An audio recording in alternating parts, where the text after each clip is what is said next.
WGBH, Boston, presenta, en asociación con el Museo de Arte Metropolitano, un proyecto de Annenberg CPB.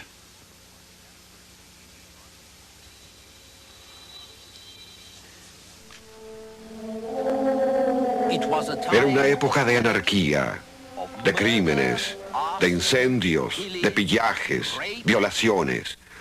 Una época en que el mundo parecía derrumbarse.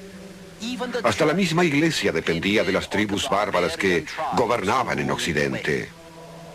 Y a medida que los bárbaros se convertían al cristianismo, la iglesia se volvía más bárbara.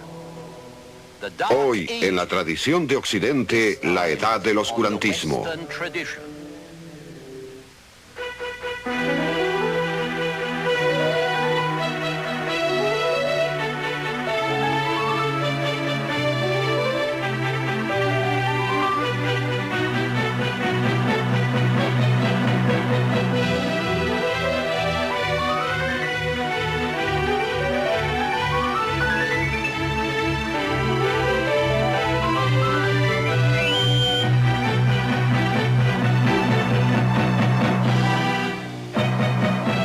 La tradición de Occidente. Y ahora el profesor Eugene Weber de la Universidad de Los Ángeles en su viaje a través de la historia de la civilización occidental. El derrumbe del Imperio Romano en Occidente se produjo en el siglo V bajo la presión de los bárbaros germánicos. 3 siglos más tarde, en la Navidad del 800, un germano fue coronado en Roma emperador de Occidente. Se trataba de Carlos, rey de los francos, a quien en la historia se le conoce como Carlos el Grande o Carlomagno, y cuyo glorioso reinado fue en aquellos tiempos un modelo de estabilidad. Pero el período intermedio de esos 300 años, desde aquel derrumbe hasta su coronación, es conocido como la Edad del Oscurantismo, en parte porque no sabemos mucho de él, y en parte porque era justamente así, oscuro y sangriento. La economía había caído a pique. La obra social había sido destruida por la desorganización, tanto interna como externa. La cultura material decayó, como podemos ver, por ciertos cambios en la forma de vida, ya que muchas granjas y pueblos desertaron de las mejores tierras hacia las tierras altas. Viejas plazas fuertes que no se habitaban desde la Edad de Piedra comenzaron a usarse nuevamente, no porque fuese mejor vivir allí, sino porque allí había más posibilidades de seguir con vida. Esa era la situación en general, o al menos así creemos que lo era. En el nivel político recordarán ustedes que el Imperio Romano de Occidente había sido reemplazado por pequeños reinos bárbaros. Los visigodos en España, que más tarde fueron derrotados por los árabes, alrededor del año 700, los lombardos en Italia, los francos y los burgundios en la Galia, los anglos y los sajones en Inglaterra. Estos representaban cuanta potencia política organizada había en Europa. Todo lo demás pertenecía a la Iglesia romana. La autoridad moral, la erudición, el prestigio del nombre romano y el cuidado del pueblo. La gente corriente recurría al obispo como líder de la sociedad cristiana. En toda esta época se gestó un proceso de asimilación. Los bárbaros se convirtieron al cristianismo en los siglos V y VI y adquirieron cierta apariencia romana, pero a medida que se iban convirtiendo, la iglesia se barbarizaba cada vez más.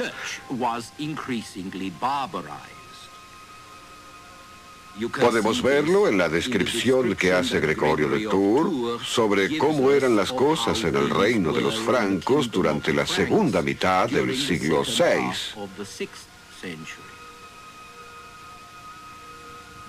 Gregorio, visto aquí en un manuscrito del siglo X, era un hombre de linaje gaélico aristocrático, descendiente de oficiales romanos y miembro de una dinastía de obispos.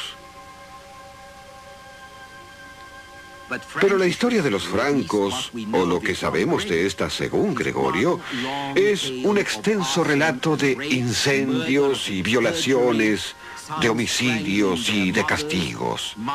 Hijos que estrangulan a sus madres, madres que arrojan al agua a sus hijos, gente golpeada o quemada hasta morir durante un banquete, esposas que instigan a sus amantes para que asesinen a sus esposos y que más tarde matan a sus hijas por temor de que ésta les quiten a sus amantes. El incesto abundaba y a veces conducía al crimen. Los sirvientes y los aliados traicionaban o envenenaban a sus amos y a sus amigos. Todo esto llegó al punto más alto, o más bien más bajo, con la muerte de la reina Brunilda, quien fue capturada por sus enemigos junto con sus 3 hijos, torturada durante 3 días, y al 4.º día la hicieron cabalgar sobre un camello alrededor del campamento en el estado en que se podrán imaginar. Luego la sujetaron del cabello, un brazo y un pie, a las colas de caballos salvajes, hasta que la desmembraron.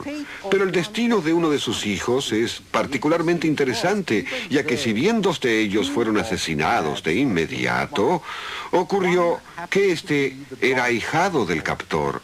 Así que lo perdonaron y le permitieron terminar su vida en un monasterio, lo cual evidencia notablemente la fuerza de los lazos religiosos, aún en un mundo brutalmente supersticioso. La Iglesia dependía cada vez más de estos bárbaros salvajes. Por lo tanto, la visible decadencia cultural estaba acompañada por un deterioro en las normas morales del clero.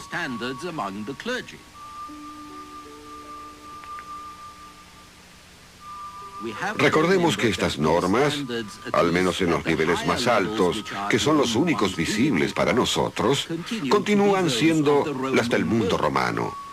De modo que no debe sorprendernos que los obispos tuvieran esclavos y concubinas como otros caballeros.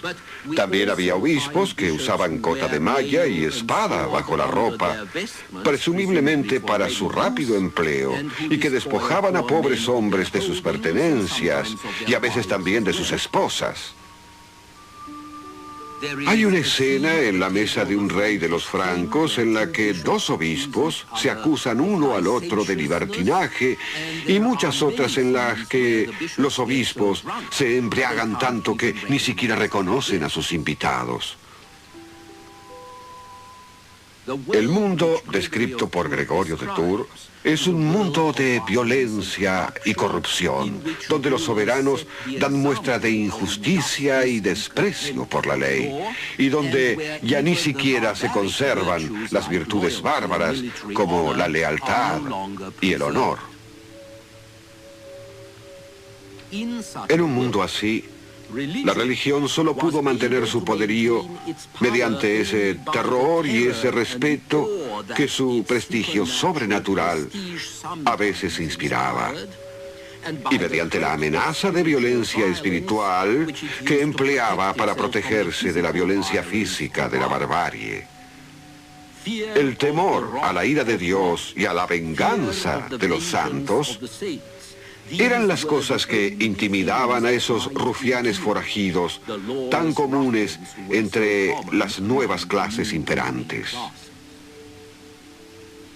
Este es el período en el que los santos tuvieron su rol más importante. Aquí tenemos, por ejemplo, a Saint Cuthbert, que un día revivió a un bebé moribundo con un beso. En la edad del oscurantismo, los santos no eran simplemente modelos de perfección moral cuyas oraciones invocaba la Iglesia. Eran fuerzas pragmáticas con un papel constante en la vida diaria, interviniendo de modos muy prácticos para que los pescadores de Nápoles acosaran a sus santos cuando no pescaban nada. Los santos eran fuerzas sobrenaturales y se creía que vivían en los santuarios desde donde velaban por el bienestar del campo y del pueblo. El santo más importante, según Gregorio, fue San Martín, cuyo santuario en Tours era considerado fuente de gracia y de curaciones milagrosas, al que acudían enfermos de todas partes de la Galia. Se creía que San Martín curaba en especial la epilepsia y la impotencia. El santuario fue destruido en el año 853 y repuesto varias veces, siendo esta su última versión. El original fue un santuario donde todos los esclavos y criminales fugitivos y la gente proscripta por el rey podían hallar refugio y protección sobrenatural. Como resultado, estaba atestado de refugiados. En principio, cualquier iglesia podía tener su santuario, pero debía poseer un santo muy importante que pudiera atemorizar a los grandes señores o al rey para que no robaran los bienes del santo o no derramaran sangre en su predio. Las iglesias que se salvaron de esto se lo debieron en gran parte al poder de su santo patrono. En los primeros tiempos de la Edad Media, vemos el nacimiento de una nueva mitología cristiana en Occidente, las leyendas de los santos, que representaba la otra parte del oscuro cuadro de la sociedad bárbara que describía San Gregorio.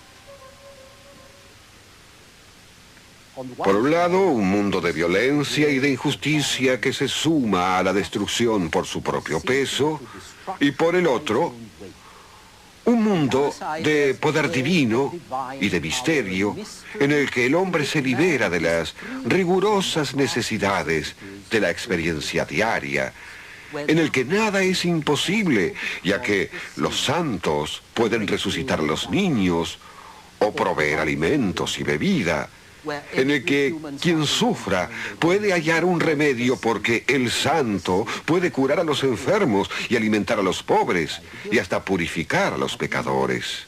En este mundo crepuscular era inevitable que el santo cristiano adquiriera algunos rasgos de brujo por un lado y de semidios por el otro, que su prestigio dependiera de su eficiencia como fabricante de milagros, y que los hombres recurrieran a él del modo en que lo hacían con los dioses familiares o con los dioses locales de sus antepasados, como protector de la familia, como protector de la comunidad. Solo en este mundo de mitología cristiana se podía lograr la fusión vital de la fe y de la ética cristianas con la tradición bárbara de los nuevos pueblos. Como es obvio, era imposible que gente sin tradición ni filosofía, sin ninguna clase de literatura escrita, asimilaran directamente la sutil y profunda teología y la metafísica de las grandes doctrinas de la Iglesia. Los bárbaros podían comprender y aceptar el espíritu de la nueva religión solo mediante manifestaciones obvias, visibles en la vida y en los actos de hombres que parecían dotados de poderes sobrenaturales, de modo que la conversión de los europeos occidentales se logró no tanto con la nueva doctrina, sino con esos nuevos poderes que impresionaron y subyugaron. Los misioneros cristianos tenían una fuerte personalidad. Valientes, recios, además inspiraban confianza y entusiasmo. Y había mujeres santas, al igual que hombres. Walburga, que ejerció la medicina entre los sajones, y a la que se le recuerda el 1 de mayo, en la noche de Walpurgis. y Santa Audrey, abadesa de Ely, cuya fiesta del 23 de junio era tan popular que se hizo famosa por sus ventas de caridad. Las baratijas y collares en venta recibían el nombre de curro. También las mujeres cumplieron un rol importante en la conversión de los paganos a nivel político. En el año 496, una princesa católica de Burgundia, Clotilde, se casó con Clodoveo, rey de los francos, y ayudó a convertirlo al cristianismo. 100 años después, la bisnieta de Clotilde, Berta, se casó y convirtió a Ethelbert, rey de Kent, y sus vástagos difundieron el cristianismo.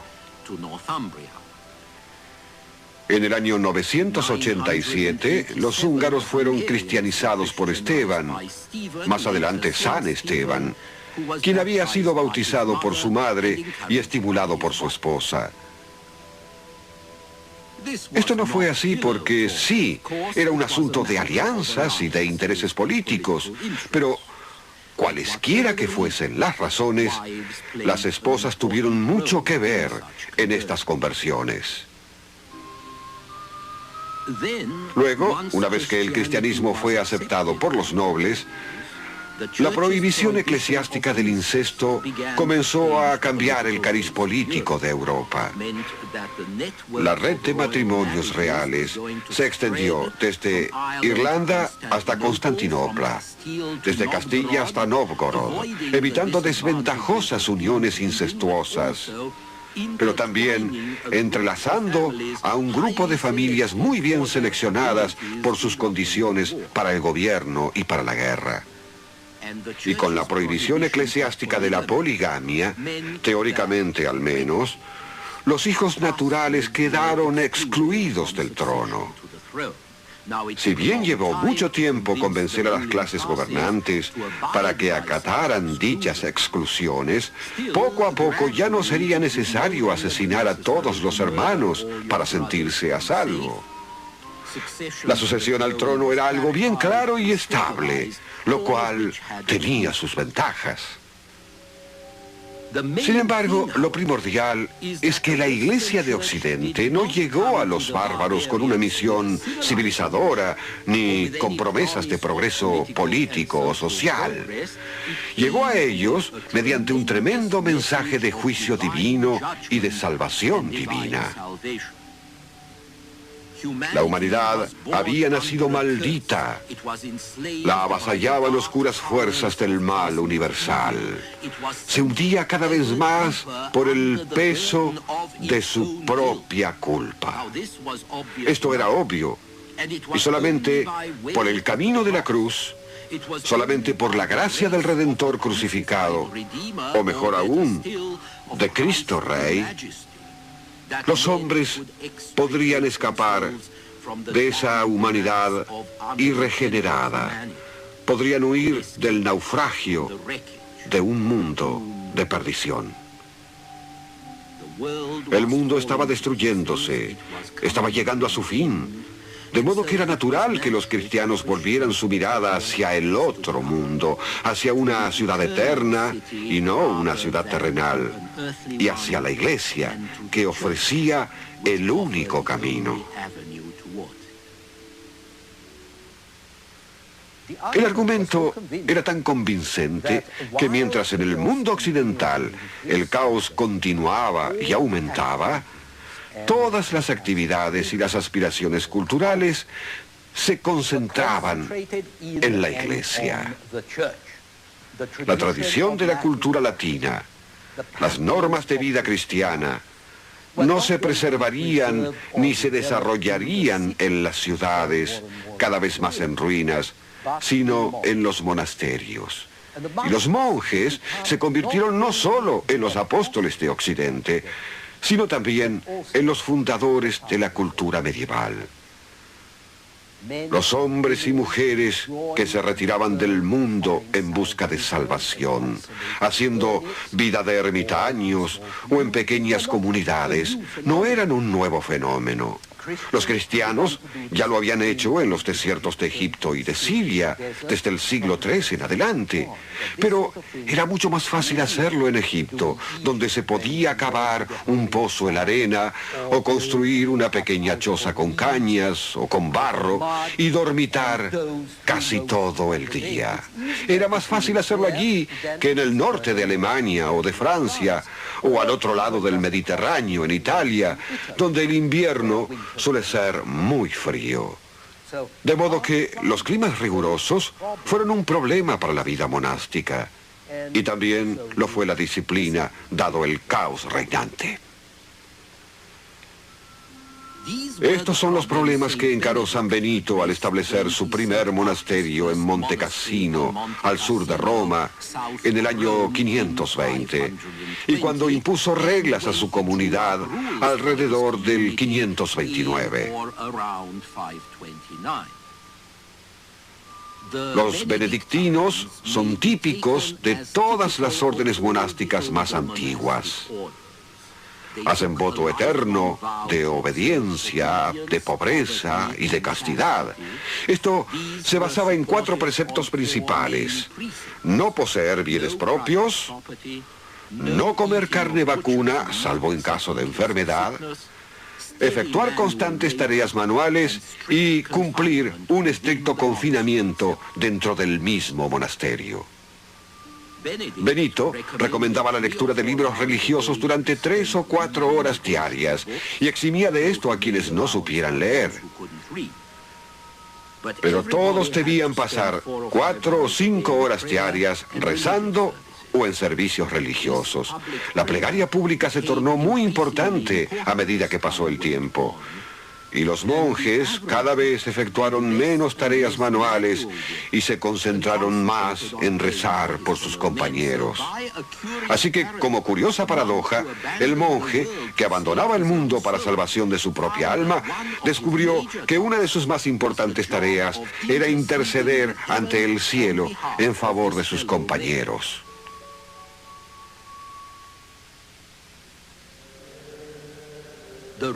Normas de San Benito son un modelo de sabiduría práctica y espiritual, hasta en su recomendación sobre cómo deben dormir los monjes. En forma separada, con camas separadas. Debe haber siempre una vela encendida en su celda hasta que claree. Deben dormir vestidos y amarrados con cintos o cuerdas y no llevar sus cuchillos a los costados para evitar lastimarse mientras duermen. Pero como muchos grandes documentos, las reglas de San Benito con el correr del tiempo se convirtieron más bien en un enunciado de lo que debería ser que en una indicación de lo que en realidad era, pues los bienes y la carne igualmente reaparecieron. El trabajo y la abstinencia desaparecieron. A pesar de reiteradas reformas, los monasterios se volvieron más negociantes y más mundanos.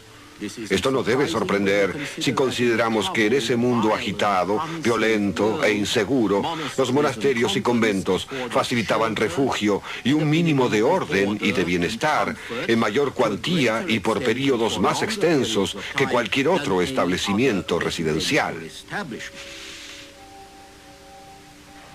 El amparo no era simplemente físico, claro está, era también espiritual.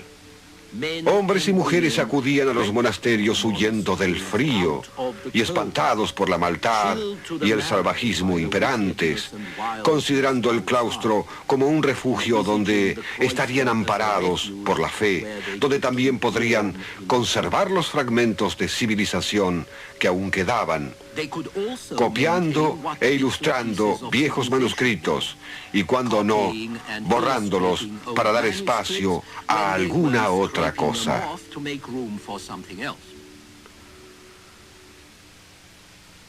Y así, con su tarea misionera, lograron difundir el mensaje cristiano, no solo mediante vehementes predicadores, sino mediante el ejemplo. Los monasterios estaban emplazados en áreas rurales y fueron los monjes quienes se encargaron de convertir a poblaciones de campesinos, analfabetos y paganos y quienes también, probablemente, introdujeron mejoras agrícolas y técnicas que cambiarían la calidad de vida en toda Europa. La edad del oscurantismo debe de haber sido increíblemente funesta, con ataques, contraataques, emboscadas, robos, asesinatos, saqueos, secuestros, torturas y disputas de ebrios que finalizaban con derramamiento de sangre y con amputaciones de manos, orejas o narices, lo cual se consideraba más cristiano con un criminal que condenarlo a muerte. Pero con todo esto la vida continuaba. En las aldeas, los monasterios y los feudos fortificados, la gente mantenía un mínimo de seguridad. Los mercaderes viajaban por las viejas rutas romanas, les robaban una y otra vez, pero seguían comerciando. Los hombres y mujeres seguían arando, cosechando, llevando los cerdos al bosque o el ganado a la pradera para alimentarse a sí mismos o alimentar a sus amos lo mejor posible. La próxima vez veremos cómo llegó a su fin la edad del oscurantismo, aunque no la oscuridad.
Un proyecto de Annenberg CPB.